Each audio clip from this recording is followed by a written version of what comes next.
Good morning po, good afternoon, good evening. Welcome po sa channel ko po. Excuse me po. Ako si Tito Nice Vlogs. Sana nasa mabuti po kayong kalagayan mga kababayan ko. Ito mga kababayan ko, hindi ko nilalahat ang mga jeepney driver ha. Hindi ko po nilalahat na yung iba jeepney drivers are uneducated po. Kasi yung isang araw po, meron pong pinahiya isang jeepney driver na pinababa kasi yung babae po is, sorry for the word, ako'y mataba. Anak ko mataba. May mga kabang anak ko mataba. Overweight daw po mga kababayan ko. Kasi nag-jeep lang nga yung, may kasama siyang, I think, kaklase yung or ka-opisina niya mga kababayan ko. Pinahiya siya mga kababayan ko, pinababa. Kasi overweight nga daw. Itong mga klaseng jeepney driver na to talagang, what I know, mga nagsiseminar naman yan eh. Kasi, bawal po sa atin ang yung magdi-discriminate ka. Yung college po ako, Intramuros pa ang aking eskwelahan. Ako'y nag-jeep. May mga kasabay po akong medyo overweight po. Hindi ko sila po pinapansin na Siyempre, pasero din po yan eh.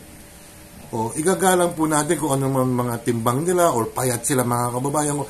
Pero kung ipapahiya mo sa publiko, maybe siguro yung jeepney driver uneducated nga po. Panoorin po natin ha.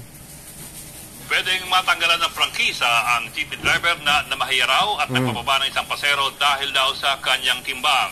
Sa susunod na linggo, pagpapaliwanagin ng LTFRB ang tsuper matapos ireklamo ng kayong LTFRB kayo, kung magsasorry yan, bali wala. Isuspend nyo ng mga isang buwan kasi may pamilya siguro yung mama. Kasama pa yung asawa ha, na nag-discriminate din. Grabe. Pasahero, nasa frontline na balitang yan, Brian Basa. Sige po! Baba kayo. Sige! Baba!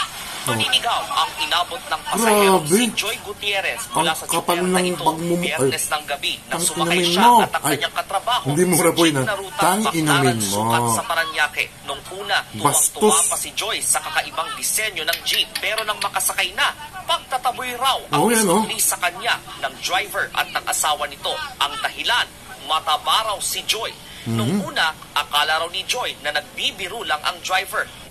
Mga kababayan ko, dapat on the spot pa lang kung may nakita siyang traffic enforcer or police, nireklamo niya kagad yung uneducated na jeepney driver. Sorry for the word. Totoo naman mga kababayan ko Hindi ko nilalata. May mga jeepney driver naman din, maski walang pinag-aralan, may naman, may manners naman. May manners po. Yung iba wala po. Morons. Nag-alok pa nga raw siya na doble na lang ang babayaran. Yung una po na boss ni tatay, sakto lang po siya yung boses niya. Na habang tumatagal po, pagalit na ng pagalit. Kaya po yung mga kapwa ko po pasahero, pinagtanggol na po ako. Naku, kung nandun ako kasakay, ipagtatagulo kita Naku. Diskriminasyon po yan. Oo, tama. Makakasuhan po kayo pag pinilit niyo pong pababain yung pasahero po ninyo. Umabot din daw sa puntong pati ang asawa ng Joy. Pati asawa, mag-edukado rin. Ay, sorry. Gusto na rin pababain si Joy. Mapaflat daw kasi ang gulo ng bagong jeep. Mo? Dito na napilitang bumaba si Joy. Hindi, mas maganda niyan, parusahan ng LTFRB, kasi alam ko may penalty niyan may penalty. Pag pagbayarin nyo, yung mga ganyan na tao talagang, hindi naman, isuspend namang isang buwan.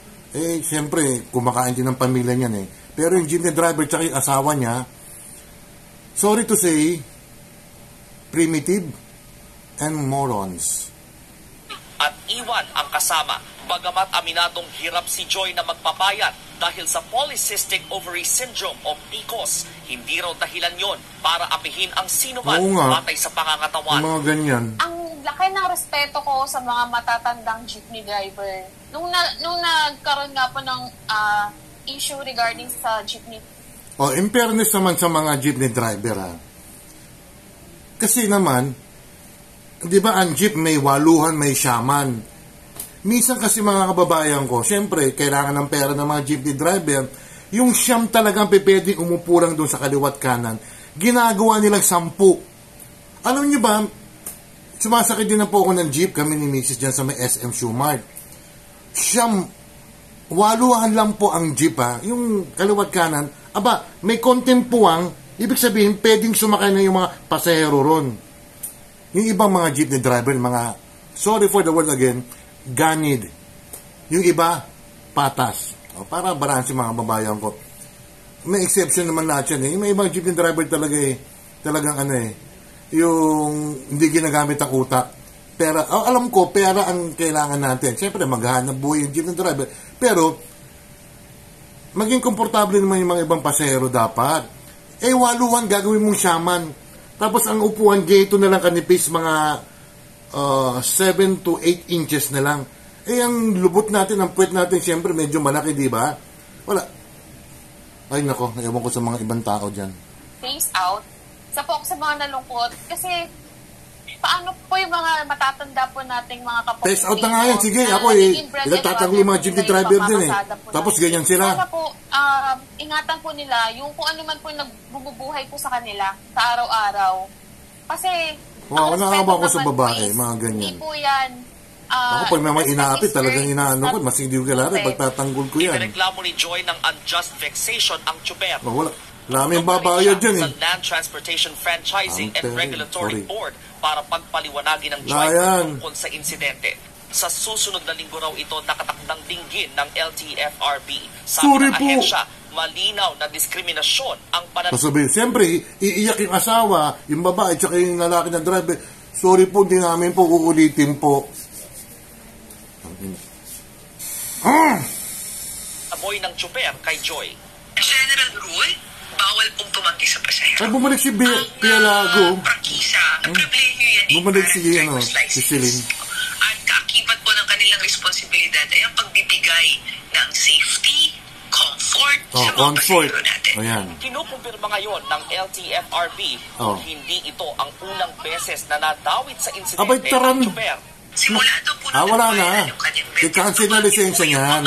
Natisimpatya sa kanya na nakaranas din ng parehong sitwasyon sa parehong driver. Hindi rin pala isang beses yan ha. O di, cancel na ang lisensya. Mga 6 months lang. May pamilya yan eh. Kung paulit-ulit yan, konting lang istorya mga kababayan ko. Konting lang. Kasi ako'y nakaranas ako'y binastos po ng isang I will not say the company po Nagpajigas po ako isang araw. Pina-check ko yung telepono ko po kasi medyo malabong mata ko. Sir, pakicheck nga. Tinanong ko, sir, okay na ba yung number? Hindi sumagot. He answered me, hindi yung yes, sir, okay na po, mga ganon. Ano ang sagot niya? Nag-monologue, bumulong lang. Alam ko naman ang sinabi niya eh. Verify na nga. Ang ginawa ko, kinompront ako siya, kinabukasan. You owe me an apology. Natakot sa akin kasi matangkad ako eh.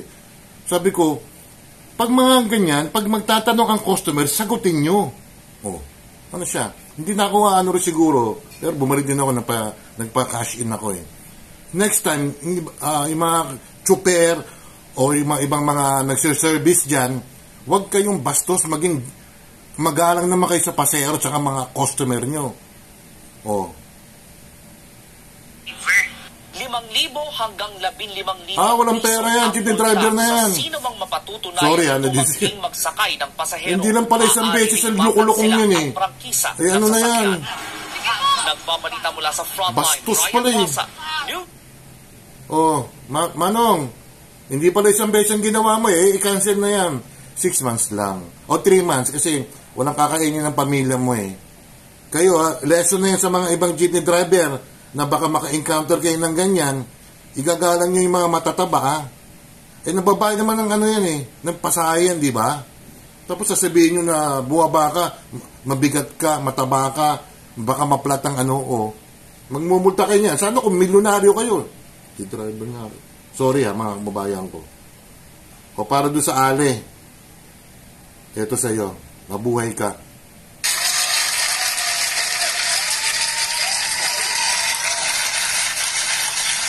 May seminar naman yan na kailangan respect the passenger. Tapos yung ginawa ng jeepney driver, nag-body shaming. Naku, mga kababayan ko. O, shoutout muna. Nakalimutan ko yung papel ko. Ang una kong isa-shoutout, taga Taiwan.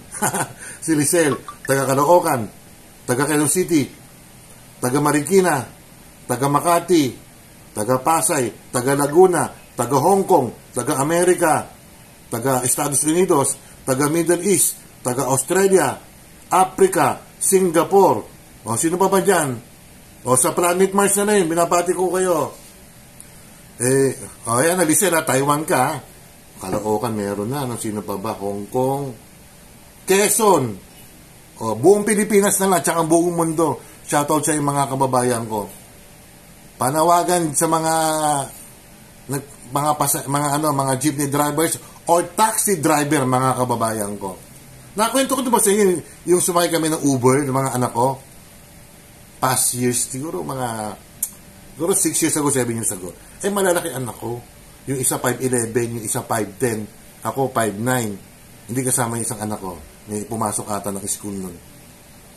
Uber, ha? Sumakay kami. Sir, ang bigat nyo.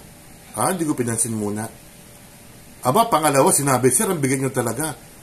Ginanong. Ang sinabi ko sa Uber driver, kasi Uber pa noon Boss, ulitin mo pa yan, irereklamo kita. Tumahimik. Kaya may karapatan kayong, sumagot. Pero kung mali naman kayo, na lang kayo. Kami, malay namin kung yung Uber na kotse, medyo maliit lang. Di ba? Yun ang mga babayang, basta ipaglaban yung karapatan nyo. Magreklamo kayo. Don't forget to like and subscribe. Hit the bell notification para ma-update kayo sa akin mga video. Nako, mga kababayan natin, magbago na kayo. Baka may pinagdadaanan yung jeepney driver na yan. Peace sa inyo lahat. Bye.